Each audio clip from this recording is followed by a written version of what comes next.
At sa iba pang ulat, patuloy namang pong dinadagsa ng mga turista ang lungsod ng Baguio. Kaugnay pa rin ito ng pagsalubong sa bagong taon. Ang buong ulat ihatid naman sa atin ng aming kasamang si Jonathan Llanes ng PTV8 Baguio. Live na live mula roon. Jonathan, magandang hapon sa iyo. Yes, magandang hapon, Princess. Nga, you're right.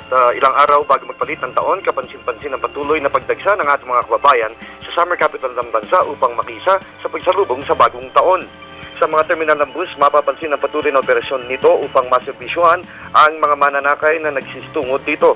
Partikular na binibisita ng mga local foreign tourists ang mga pangunahing tourist destination dito gaya ng Presidential Mansion, Wright Park, Mines View, Botanical Garden, Bencap Museum, Philippine Military Academy at Burnham Park. Kapansin-pansin din ang dami ng mga turistang nagtutungo sa Baguio City Public Market at sa Strawberry Farm and Trading Post sa La Trinidad, Benguet upang agad na makapamili ng mga gulay at pasalubong.